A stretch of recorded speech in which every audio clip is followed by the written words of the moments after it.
Hi hello నమస్తే vanakkam this is Swapnika Valmiki welcome to Swapnika talkies 600 కోట్లకు పైగా బడ్జెట్ అమితాబ్ బచ్చన్ కమల్ హాసన్ వంటి దిగ్గజ నటులు బాక్సాఫీస్ను బద్దలు కొట్టే స్టామినా ఉన్న ప్యాన్ ఇండియా స్టార్ ప్రభాస్. సింపుల్గా చెప్పాలంటే ఇది కల్కి 2898 ఏడి సినిమా సత్తా. సో ప్రభాస్కి కల్కి మూవీ చాలా ప్రతిష్టాత్మకమని చెప్పాలి. ఎందుకంటే ఆది పురుష్ సలార్ తర్వాత ప్రభాస్ ఫ్యాన్స్ అంతా కూడా కల్కి మీదనే చాలా ఎక్స్పెక్టేషన్స్ పెట్టుకున్నారు. 1000 కళ్ళతో ఎదురు చూశారు. కల్కి నుంచి ఏ చిన్న అప్డేట్ వచ్చినా కూడా దాన్ని ఫుల్ వైరల్ చేస్తూ వస్తున్నారు. అయితే భారతీయ సినిమా చరిత్రలోనే తిరగరాసే బలమైన కాస్టింగ్ ఈ సినిమాలో ఉన్నారు. సో అందరూ దిగ్గజ నటులే. అమితాబ్ బచ్చన్, కమల్ హాసన్, దీపికా పదుకొనే ఇలా ప్రతి ఒక్కరూ కూడా.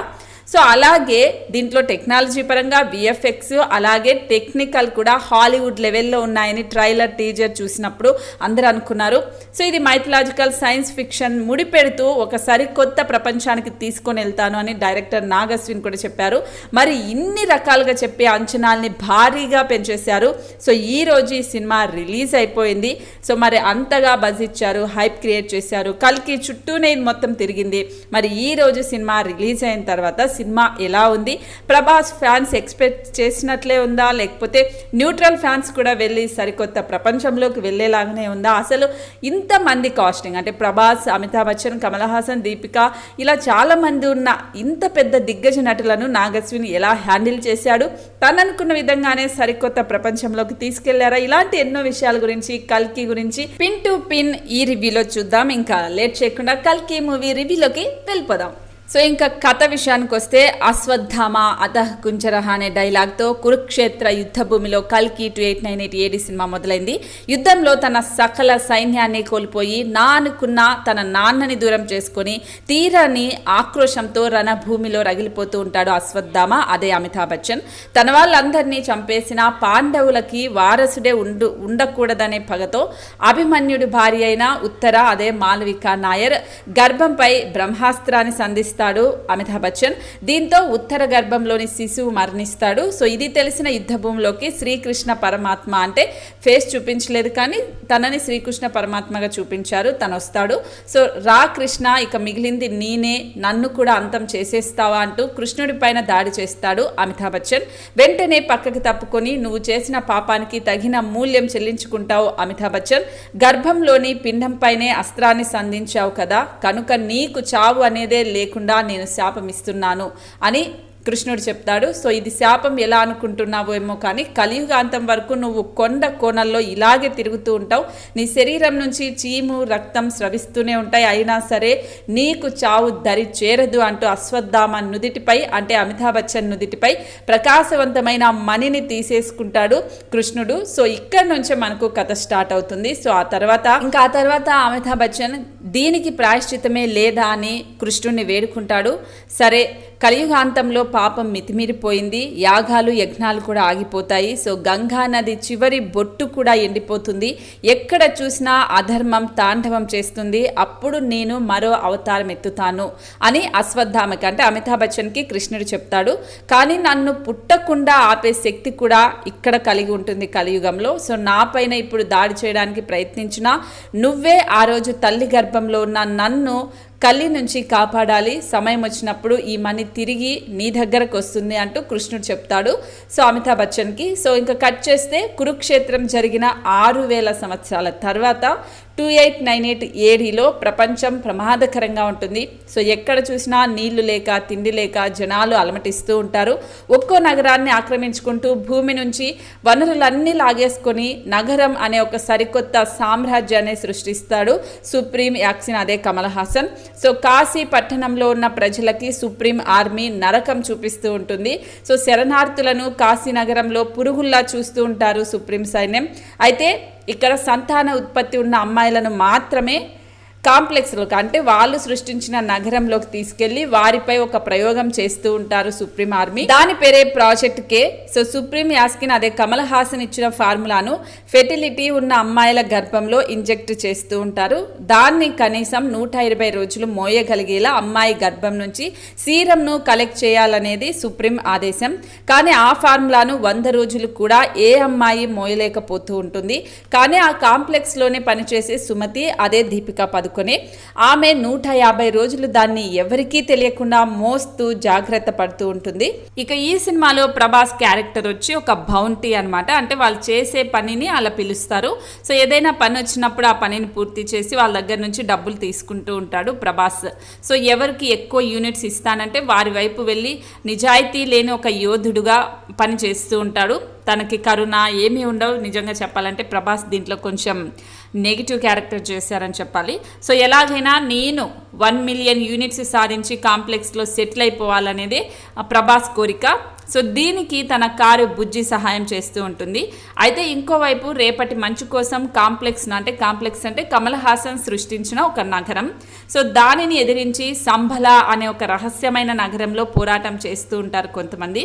సో ఎప్పటికైనా భగవంతుణ్ణి కనే అమ్మ అక్కడికి వస్తుందని వాళ్ళ నమ్మకం అన్నమాట. సో కాంప్లెక్స్లో ఉన్న వాళ్ళకి శంభల అనే ఇంకొక నగరానికి ఈ 2 నగరాల మధ్య కూడా గొడవలు జరుగుతూ ఉంటాయన్నమాట. సో ఇంకా ఒకే రోజు దీపికా పదుకొనే 150 రోజుల పాటు గర్భాన్ని మోసిందనే విషయం తెలుసుకున్న ఆ కాంప్లెక్స్ అంటే కమల్ హాసన్ సైన్యం ఆమె నుంచి సీరంను తీసుకునేందుకు ప్రయత్నిస్తుంది. కానీ అక్కడి నుంచి తెలివిగా తప్పించుకుంటుంది దీపికా పదుకొనే. సో అప్పుడు సంభల అంటే ఇంకొక నగరం వాళ్ళు ఉంటారు కదా, ఆ నగరానికి సంబంధించిన మనుషులు దీపికా పదుకొనేని కాపాడి వాళ్ళ నగరానికి తీసుకెళ్లేందుకు ప్రయత్నిస్తారు. దీంతో ఆమెను తిరిగి తీసుకొస్తే ఊహించినంత యూనిట్స్ ఇస్తామని అక్కడ కాంప్లెక్స్ వాళ్ళు బుజ్జికి చెప్తారు. సో దీంతో బుజ్జికి కాదు ప్రభాస్కి చెప్తారు. ప్రభాస్ బుజ్జిని తీసుకొని వెళ్తారు. సో దీంతో ఆమెను తిరిగి మళ్ళీ కాంప్లెక్స్లోకి తీసుకురావడానికి తను అనుకున్న యూనిట్స్ సాధించడానికి భైరవ చాలా కష్టపడుతూ ఉంటాడు. సో అయితే అలాగే బయలుదేరితే భగవంతుణ్ణి కడుపున మోస్తున్న తల్లిని కాపాడుకునేందుకు సమయం ఆసన్నమైంది అంటూ అశ్వత్థామకి సూచన ఒకటి వస్తుంది. అంటే అమితాబ్ బచ్చన్కి అప్పుడు కృష్ణుడు చెప్తాడు కదా, సో అది తనకి మైండ్లో వస్తుంది. సో సరిగ్గా అదే సమయంలో తన నుదిటి మీద ఉన్న మణి కూడా తనకి చేరుతుంది. దీంతో దీపికా పదుకొనేని కాపాడేందుకు అమితాబ్ బచ్చన్ రంగంలోకి దిగుతాడు. మరి కాంప్లెక్స్ సైన్యం నుంచి అశ్వత్థామ అంటే అమితాబ్ బచ్చన్ ఒక్కడే దీపికా పదుకొనేని రక్షించగలుగుతాడా? అసలు దీపికా పదుకొనే తిరిగి మళ్ళీ కాంప్లెక్స్లోకి తీసుకెళ్ళి అక్కడ యూనిట్స్ని సాధిస్తాడా భైరవ? సో భైరవ ప్రభాస్ కళ నెరవేరుతుందా? సో దీపికా పదుకొనేని ఎత్తుకెళ్ళడానికి వచ్చిన ప్రభాస్ అమితాబ్ బచ్చన్ మధ్య అసలు ఎలాంటి పోరాటం జరుగుతుంది, ఎలాంటి ఫైట్స్ ఉంటాయి, అసలు ఈ భైరవ ప్రభాస్ ఈ సినిమాలో తన క్యారెక్టర్ ఏంటి, ఎవరు? సో ఈ పోరాటంలో అసలు ఎవరు గెలిచారు?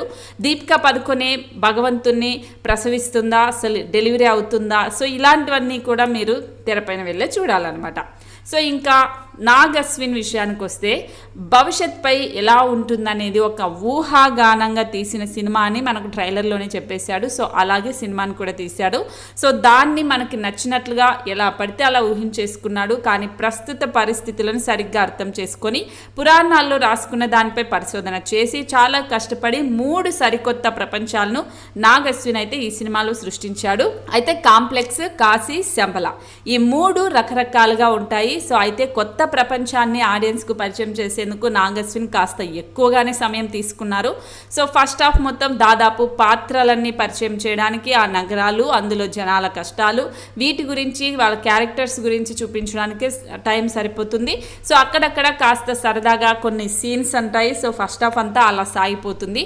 అయితే ఇంటర్వెల్ ముందు ఒకవైపు ప్రభాస్ వస్తూ ఉంటాడు, మరోవైపు అమితాబ్ బచ్చన్ వస్తూ ఉంటారు. మరో యుద్ధానికి వీళ్ళిద్దరూ సన్నద్ధం అవుతున్నారనే సంకేతాన్ని ఆడియన్స్కి ఇస్తూ ఒక హైప్ సీన్ అయితే ఇంటర్వెల్లో చూపిస్తారు. దీంతో ఆడియన్స్కి సెకండ్ హాఫ్లో ఏం జరుగుతుంది, సెకండ్ హాఫ్ కోసం వెయిట్ చేద్దామని ఒక క్యూరియాసిటీని అయితే నాగ్ అశ్విన్ చూపించారు. సో సెకండ్ హాఫ్లో అయితే భారీ యాక్షన్ చూసేందుకైతే నాగ్ అశ్విన్ ముందుగానే ఆడియన్స్ని ఇలా అటెన్షన్లో పెట్టాడనేది అయితే తెలుస్తుంది. ఇంకా సెకండ్ హాఫ్లో అయితే ప్రభాస్కి అమితాబ్ బచ్చన్కి మధ్య జరిగే కొన్ని పోరాట సీన్స్, ఫైట్ సీన్స్, యాక్షన్ ఆడియన్స్కి అయితే మంచి హైప్ అయితే వస్తుంది. సో చావ్ అనేదే లేని చిరంజీవి అయిన అమితాబ్ బచ్చన్కి మోడ్రన్ టెక్నాలజీ ఆయుధాలు ఉపయోగించి నియంత్రించాలని ప్రభాస్ చేసే పోరాటాలన్నీ కూడా ఆకట్టుకుంటాయి. అయితే ఇలా దీపికా పదుకొనే తిరిగి మళ్ళీ కాంప్లెక్స్లోకి తీసుకెళ్లేందుకు ప్రభాస్ చేసే ప్రతి ఎత్తును చిత్తు చేస్తూ అమితాబ్ బచ్చన్ తను చేసే యాక్షన్ అయితే వేరే లెవెల్లో ఉంటుందని చెప్పాలి. వీళ్ళిద్దరి మధ్య వచ్చే ఫైట్ సీన్స్ అయితే చాలా బాగున్నాయి. ఇక క్లైమాక్స్లో ఎవరు హించని మరో ట్విస్ట్ అయితే ఉంటుంది, అది నాగ్ అశ్విన్ ఇచ్చేశారు. సో నిజానికి ఈ సినిమాకి ప్రధాన బలం చివరి అంటే లాస్ట్లో వచ్చే 15 నిమిషాలు మాత్రమే అని చెప్పాలి. థియేటర్లో సంతోష్ నారాయణ ఇచ్చిన బీజిఎంతో ఆ సీన్స్ చూసినప్పుడు నిజంగానే గూస్ బంప్స్ వచ్చేస్తాయి. ఇక క్లైమాక్స్లో పార్ట్ 2 గురించి హింట్ ఇస్తారని అంతా ముందే ఊహించేశారు. కానీ పార్ట్ 2 మాత్రం కాదు, ఏకంగా కల్కి సినిమాటిక్ యూనివర్సే ఉందంటూ అందరికీ డైరెక్ట్గా సర్ప్రైజ్ ఇచ్చేసాడు నాగస్విన్. అంటే మనకు తార్ మూవీ ఇవన్నీ ఎలా వచ్చేవి, సో సిరీస్ లాగా సేమ్ అలాగే ఇది కూడా వస్తుంది అని హింట్ ఇచ్చేశారు. సో ఇక సినిమాలో కలిసిన మనకు అందరికి తెలుసు చాలా దిగ్గజ నటులే ఉన్నారు. సో కాస్టింగ్ ఒక ఎత్తు అయితే సీక్రెట్గా ఉంచిన క్యారెక్టర్స్ కూడా ఈ సినిమాలో చాలా ఉన్నాయి.